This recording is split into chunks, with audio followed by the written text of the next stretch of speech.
Gracias por estar ahí, como siempre, como todos los viernes, acompañándonos para escuchar, bueno, qué está pasando con las cuestiones que tienen que ver con la crisis climática, con la relación del hombre con la naturaleza y también, ¿por qué no?, obviamente, con las políticas que se llevan adelante para poder solucionar o tal vez detener, frenar esta crisis ambiental que sufrimos todos. Bueno, como saben, estamos, y como lo anunciamos ya hace varios programas, estamos en medio de la cumbre climática que se denomina COP26 porque es the Conference of the Parties, la conferencia de las partes de Naciones Unidas, una cumbre que había sido postergada por la pandemia y que finalmente se realiza en Glasgow, en Escocia, en donde los líderes climáticos y los líderes de los países se están reuniendo. También hay, por supuesto, representantes de la sociedad civil, periodistas, una cumbre con mucha asistencia y poca organización, pareciera ser, en donde, bueno, se empiezan a presentar nuevos compromisos. Para este momento, recordemos, el Acuerdo de París establecía que cada 5 años los países tienen que actualizar sus compromisos de recorte de emisiones de gases de efecto invernadero. Bueno, este era como el año 5, entonces, bueno, hay varios países que empiezan a presentarlo y también empiezan a verse compromisos y promesas que tienen que ver con sectores, ¿no? Por ejemplo, compromisos respecto de las emisiones de metano, que es uno de los gases contaminantes, y si bien no es el que más existe en la atmósfera, es 80 veces más potente que el dióxido de carbono, por ejemplo. La deforestación, la ganadería y también, por supuesto, las actividades extractivistas relacionadas con los combustibles fósiles son las que más generan este tipo de gas. Bueno, muchos países se han comprometido a reducir un 30% de las emisiones de metano. También hubo un compromiso importante esta semana que Argentina primero no firmó y después firmó ante una presión internacional e incluso de la juventud, de frenar la deforestación en 2030, que había sido en realidad firmada por varios países, entre ellos Colombia y Brasil. Es muy importante que Colombia y Brasil estén porque obviamente que la mayor parte de la Amazonia está en Brasil, pero bueno, Colombia también comparte un buen pedazo, así que era muy importante este acuerdo. Ahora, las ONGs igual critican, porque bueno, dicen 2030 es en 8 años. Si seguimos quemando y destrozando la Amazonia por 8 años, bueno, ¿con qué nos vamos a quedar? Lo mismo, por supuesto, corre para la Argentina y tampoco tenemos que celebrar tanto, porque la Argentina, de hecho, ya en 2016 había puesto este objetivo que era deforestación cero 2030. Deforestación cero 2030 es un objetivo que parece bastante lejano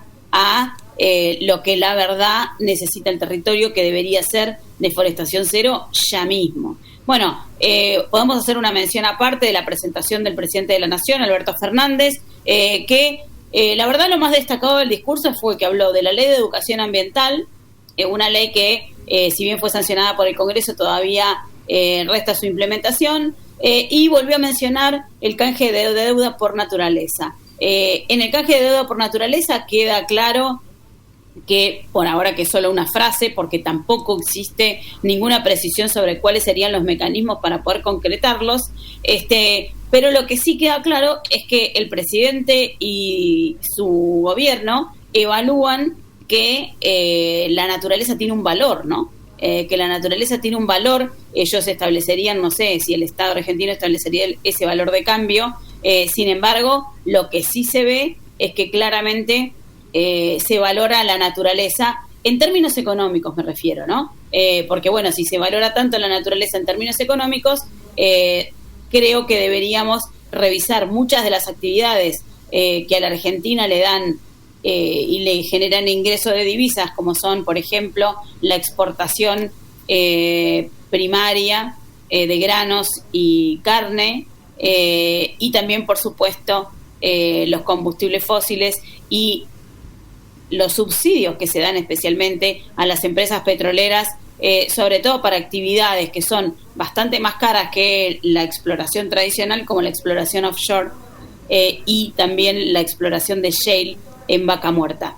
Pero bueno, más allá de eso, no quiero comentarles más porque la verdad es que hoy tenemos un programón con invitados de lujo que nos van a hablar desde Glasgow, porque bueno, seguramente recién acaban de llegar de la marcha climática, porque como saben hoy es viernes, así que los viernes los jóvenes salen a las calles a protestar por el clima y Glasgow no fue la excepción.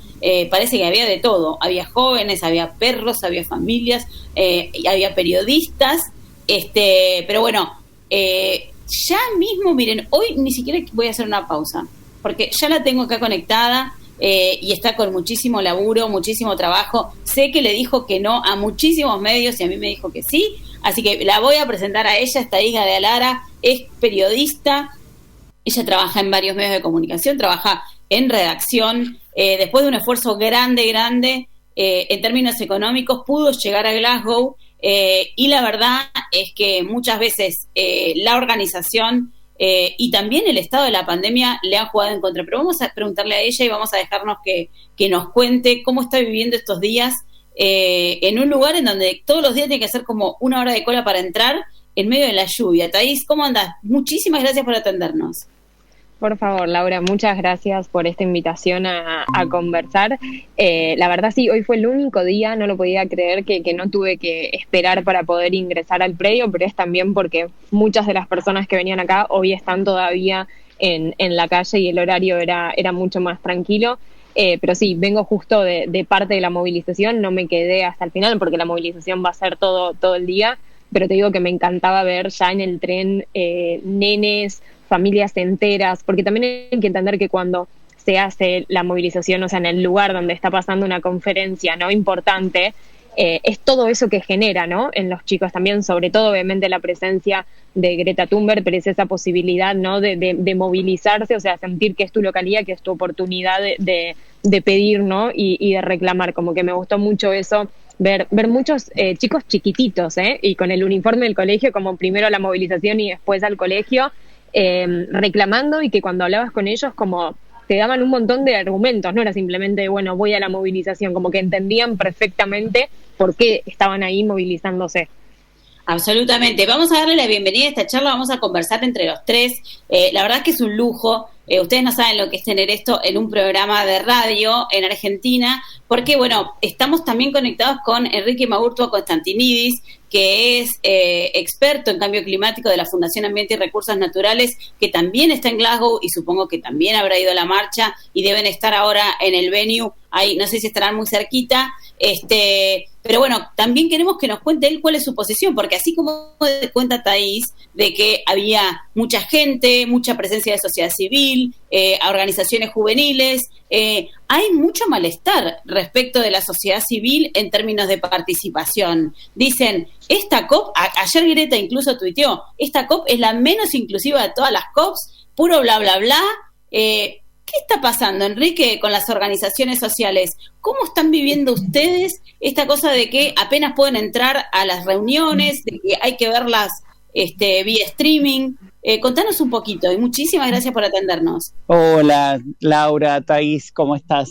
La verdad que sí, es terrible la situación de poder participar en la COP. O sea, la verdad que ustedes saben que por ahí yo ya tengo unas cuantas COPs encima y la verdad que nunca he visto una restricción tan grande, o sea, para lo que es la participación de la sociedad civil. En Madrid, en su momento, también habíamos visto situaciones en donde hubo bastantes limitaciones, o sea, eso era también algo que ocurría. Pero la verdad que acá, o sea, también es bastante fuerte, o sea, el nivel de restricción. Que incluso, ojo, es hasta para los delegados hay restricciones. O sea, los delegados de los países es esto, las delegaciones de los países. Exactamente, o sea, justamente los delegados de los países no pueden entrar a negociar, en algunos casos tienen que subirse por la plataforma online. La plataforma online se cae y de repente no pueden volver a entrar en algunos casos. O sea que encima, todo lo que costaba viajar a Glasgow, lo que costaba llegar a Glasgow, que no se sabía si tenías que hacer cuarentena o no cuarentena en términos de pandemia, para verlo por televisión no te hubieras movido de tu casa. No, incluso Laura Exactamente. mandaban notificaciones, hubo días que empezaron a mandar notificaciones y acá en las pantallas diciendo de que había como un colapso, había mucha gente en el predio, así que si vos podías ir a trabajar remoto tu hospedaje, que lo hagas. O sea, con todo lo que me costó, voy a terminar cubriendo la COP en un hospedaje en Edimburgo o en Glasgow. Y déjame decirte esto, Laura, que cuando uno pregunta a los organizadores, tanto a Reino Unido como a la convención, el argumento, la excusa es el aforo. Lo que pasa es que, bueno, pero no hay, a ver, no hay distanciamiento físico en todos los días cuando tenemos que estar ahí amontonados para entrar, o hay ciertos pabellones en donde la verdad, como yo le digo, es COVID friendly. Tenés todas las disposiciones, o sea, para que ahí haya contagios. Y lo que está pasando, lo que está ocurriendo en esto de la falta de transparencia, es que, por ejemplo, ayer en conferencia de prensa no nos quisieron decir el número de participantes con resultado positivo de COVID. Dijeron Eso que te quería no era... preguntar, eso te quería Sí. preguntar respecto de la prensa, que hablábamos con Enrique. Bueno, restricción para la sociedad civil, restricción hasta para los delegados. Con la prensa, he visto igual varias intervenciones tuyas haciendo preguntas. Digo, ¿las conferencias se llevan adelante como en las otras COPs? ¿O hay muchas menos y la posibilidad de preguntar también es menor? No, hay empezaron a hacer conferencias de prensa casi diaria esta semana. También me he enterado de ciertas posibilidades de prensa que solo se le han dado a algunos medios, de cual eso es totalmente restrictivo para los países, sobre todo los que quedamos afuera, somos los de medios ¿no? del sur global o medios más chicos, ¿no? Por así decirlo, a mí no me gusta esa clasificación, pero es eso lo que ocurre. Y me parece que no es transparente que vos no des un dato así cuando vos consideres que ese dato no es significativo, es información que tenemos que tener, o sea que ya empezaron a haber casos positivos acá adentro y me parece que es información que todos los participantes tenemos que poder recibir. Y ese dato varias veces se preguntó en conferencia de prensa y no lo quisieron dar. Después, en líneas generales, en los primeros días había mucha desinformación en cómo poder participar, porque viste que implementaron un sistema de tickets. Entonces vos no solo tenías tu acreditación acá, sino que encima tenías que quizás llegar a determinada hora a un lugar para retirar un ticket, dependiendo si era sociedad civil o prensa, y de esa manera ver si podías entrar. O sea, digamos, sí, está todo muy, muy, digamos, limitado para poder participar. Otra cosa, perdón, Laura, te digo, yo que hago también televisión, en otras COPs grababa en cualquier lugar, obviamente no en el plenario al lado de Antonio Guterres, pero podía moverme y grabar en cualquier lugar, y acá no. Acá hay lugares en los que podemos grabar y hay otros lugares en los que no podemos. Donde directamente no se puede. Y te quería preguntar, Enrique, porque esto que comentaba Thaís lo veía, y además todo medio atado con alambre, ¿no? Porque he visto papelitos hasta escritos a mano, por ejemplo, cuando uno pide reunirse en algún lugar, ¿no? ¿A ustedes les pasó igual? Sí, en realidad, o sea, la verdad que, o sea, en lo personal no, pero sí justamente ha sido muy caótico. Imagínate que mucha gente, esta es la COP más con más acreditaciones de la historia. Digamos, me enteré esta mañana, supera a Copenhague y a París, así que imagínate lo que es la complicación para esto. No que quiera que se restrinja la participación, pero honestamente en el marco de esta situación global y en el marco de estas condiciones en donde muchas personas de la sociedad civil muchas organizaciones recibieron muchas menos acreditaciones, en donde las acreditaciones de prensa se terminaron antes de tiempo, o sea, la verdad que por lo menos, no sé, Thaís, pero, o sea, yo venía con la idea de que iba a haber una limitación de cantidad de personas que participaban, y hoy me entero que los números de acreditaciones son los más altos de la historia. Bueno, hablando de eso, esperen un cachito, le vamos a pedir a Claudio, nuestro operador, que ponga un audio, porque yo quiero hablar ahora, que me dejaste con ahí picando, esta cosa de la expectativa, ¿no? O sea, bueno, ahora generó más expectativa que Copenhague, generó más expectativa que París. Ahora, está terminando la primera semana y quiero que ustedes me cuenten, pero primero escuchamos un audio y vuelvo con ustedes. Una cumbre clave para el destino de la humanidad, pero con demasiadas ausencias para poder cumplirse. Los presidentes de China, Rusia y Brasil decidieron no ir a la COP26.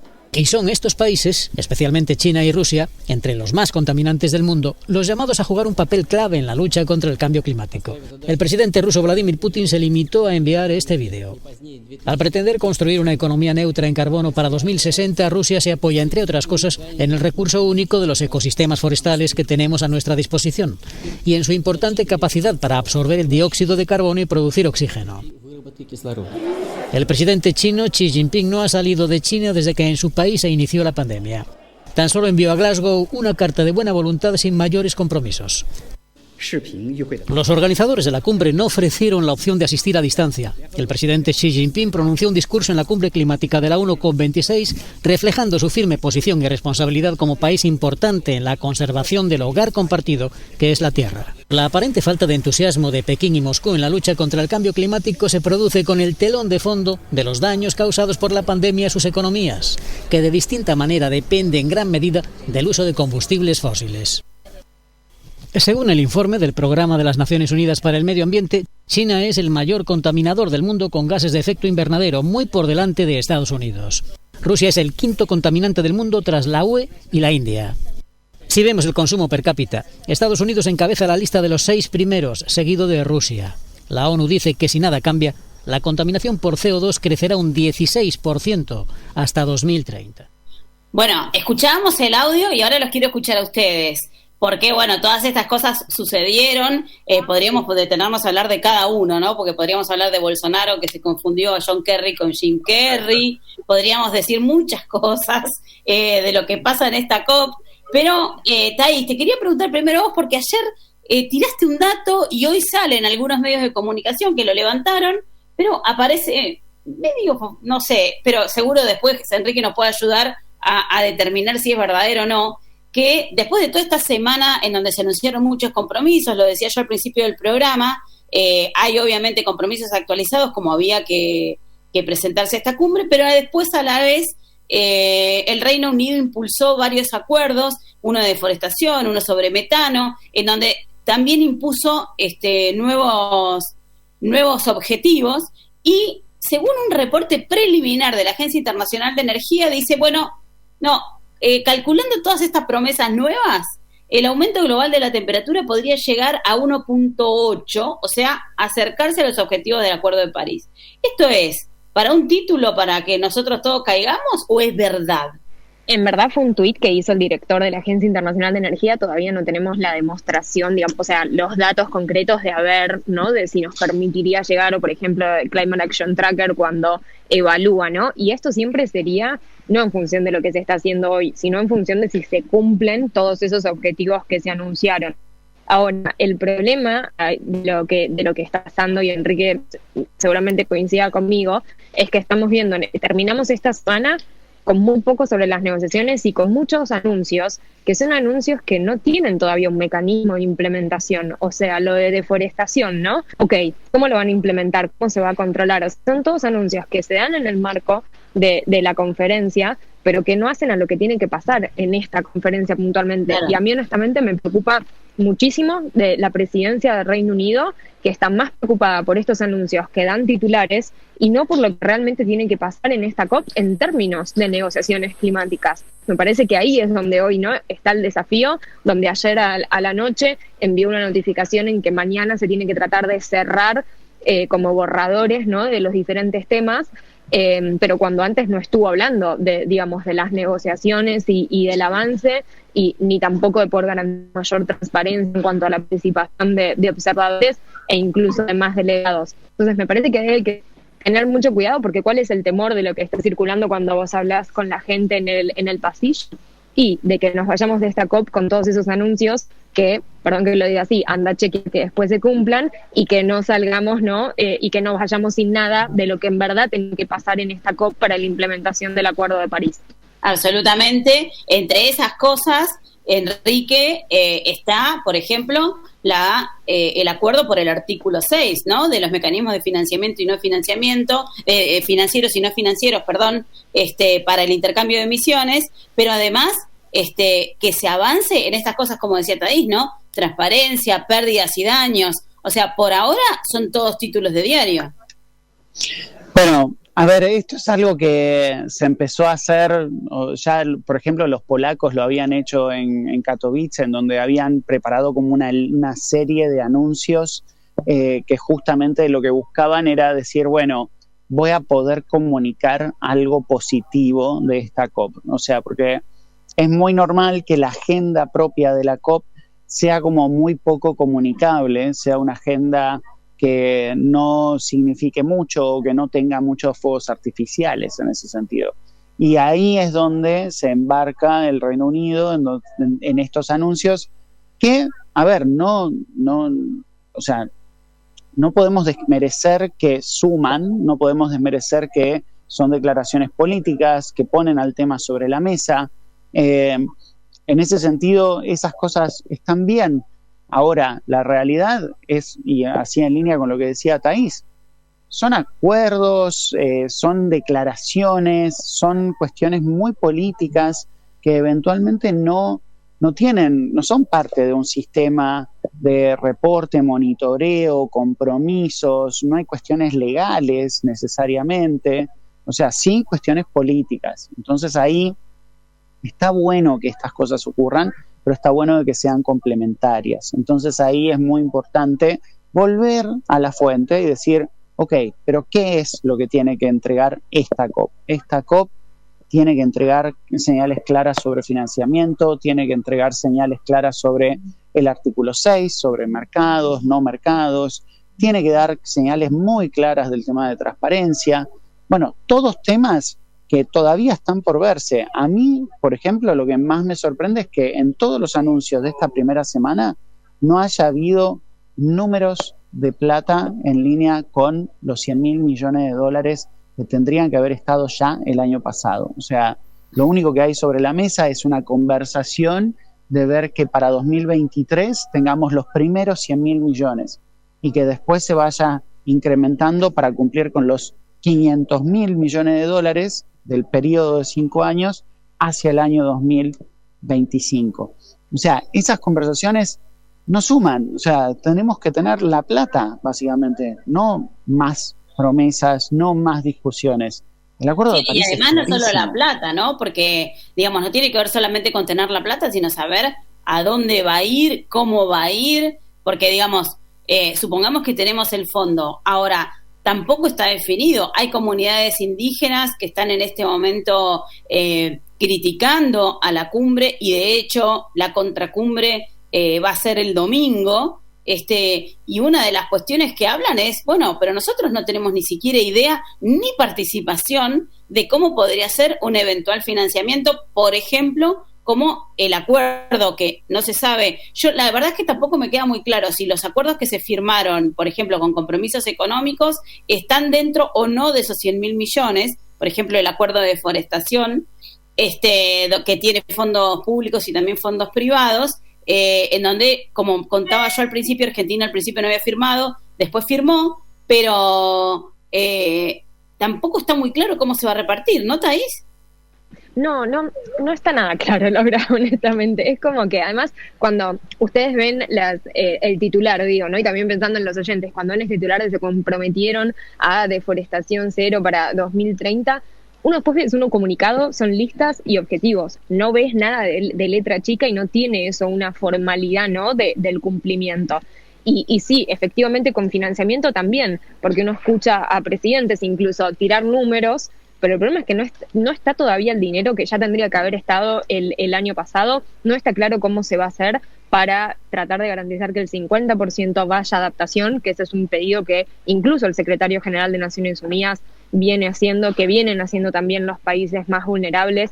Entonces, hay toda una parte, por eso me parece importante esto de volver a insistir en qué pasa con la parte declaratoria, qué pasa con esos anuncios, cuando después ya estamos viendo que para la implementación del Acuerdo de París estamos teniendo un montón de problemas y vos no vas a poder alcanzar, o sea, ambición si mientras no tenés el mecanismo necesario, ¿no? Que permita, como eso ayer decía alguien de CAN en la conferencia de prensa. Entonces me parece súper importante, ¿no? Eso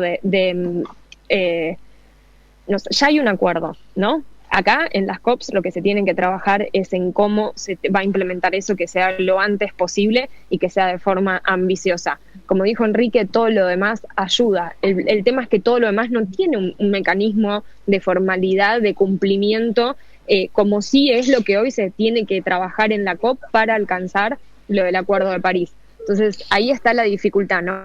Que hay como faltan muchos detalles, falta mucha información respecto de cómo se van a lograr esas metas, e insisto con esto, nos falta todavía una semana, pero ojo con irnos de esta COP solo con esos anuncios y no con todos esos temas fundamentales que Enrique recién mencionó.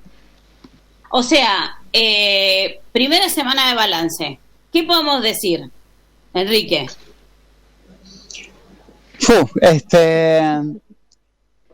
Mucho ruido y pocas nueces podría ser una opción. Mucha fila, mucho sándwich y mucho café. Dicen que la comida es tremenda, ¿no? Tremendamente cara. Sí. Tremendamente mala.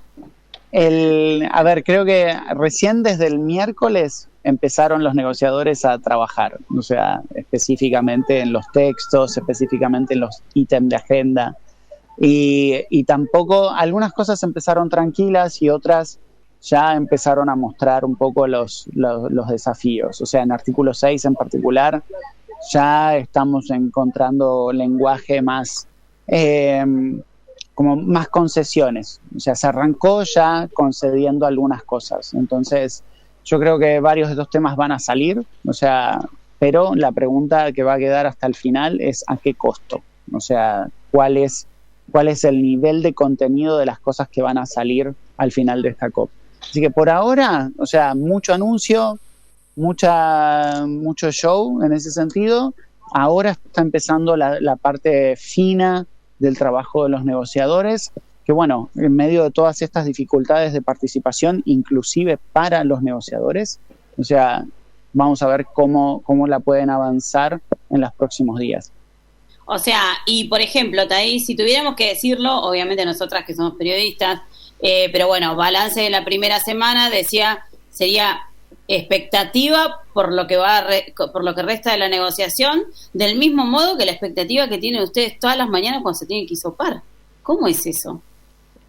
Sí, es así, para describirlo cómo es como una suerte de test de embarazo, donde uno ahí se hace el hisopado, después pone unas gotitas y esperas media hora y en función de lo que te dice, ¿no? Es positivo o negativo, así que sí, mientras desayunas estás esperando de, bueno, que me es negativo, así puedo ir a la COP. Yo definiría esta primera semana como una de las COPs más desorganizadas, quizás no sé si la más desorganizada, y que en esa desorganización u organización muy limitada está afectando mucho el proceso de la transparencia del proceso de las negociaciones. Y la expectativa que yo tengo para la segunda semana es que esto pueda mejorar, porque si se definen ciertos temas, me preocuparía que esos temas se definan sin un proceso transparente de participación de la sociedad civil. Entonces ahí es donde me parece que hay que seguir mirando mucho el tema de, más allá, o sea, obviamente de lo técnico y de la resolución, que todas esas resoluciones se hagan garantizando la transparencia del proceso. Me parece que eso va a ser muy importante y que no hay que dejar que la pandemia sea como el argumento excusa, ¿no? Para limitar esa transparencia. Sí, coincido absolutamente. Nos quedan 5 minutitos de charla, pero que no quería dejar de hablar sobre la posición argentina, y después les quería hacer algunas preguntas respecto de Glasgow, de cómo es la ciudad, de si nos pueden contar un poquito, si cubre un poco las expectativas o no para reunir a tanta gente, porque bueno, es una ciudad muy chiquita. Pero primero la posición argentina, ¿qué les pareció? ¿Cómo fue la presentación de la delegación argentina después de haber estado en el G20? Con un Alberto Fernández que, decía yo al principio, creo que de los anuncios más importantes, los demás los escuchamos todos, fue lo de la ley de educación ambiental, pero que todavía ni siquiera se implementa. ¿Qué pasó con Argentina? ¿Qué pasa? ¿Qué negociadores hay? ¿Se quedaron? ¿Hay gente de Cancillería? ¿Sigue presionando el agro? ¿Qué es lo que está pasando? Bueno, en ese sentido, a ver, el presidente vino con una comitiva bastante grande, o sea, creo que hubo media docena de ministros que estuvieron acá. Eso desde el punto de vista de la imagen política es algo positivo, es algo bastante importante que un presidente llegue con tantos ministros.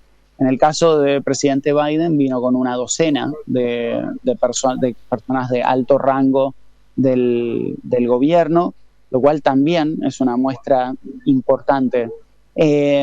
Quizás en el caso de Biden la situación es diferente, o sea, porque en nuestro caso creo que hubo algunos ministros que venían justamente a controlar que las cosas, o sea, salgan de la manera que no les exploten en Argentina. Eso creo que se vio reflejado, o sea, de hecho el presidente en su discurso no utilizó términos o cosas que solía decir hace unos meses, o sea, no habló de carbono neutralidad, no habló de una estrategia de largo plazo, no hizo mención a renovables, bueno, solamente a hidrógeno. El tema es que justamente se vio como un discurso bastante más lavado de lo que solían ser los discursos del presidente. Esto claramente tiene que ver con las presiones que ha recibido en las últimas 3 semanas de los 2 sectores más importantes en materia de impactos climáticos en nuestro país, el sector energético y el sector de la agroindustria. O sea, justamente esto se vio muy reflejado aquí. O sea, y creo que eso da cuenta de la complejidad que requiere el atender la crisis climática en nuestro país. Los desafíos son muy grandes todavía. Sí, además yo quería preguntar además, porque pasó que en el medio, pasó casi en Argentina, la verdad, pasó casi como desapercibido, pero en el medio, justo ese día que se presenta Alberto Fernández en el plenario, sale publicado en el boletín oficial la estrategia de transición energética en Argentina, para la Argentina, y entendemos casi también sin ninguna consulta a la sociedad civil, digamos, salió casi como sorpresivamente, ¿no?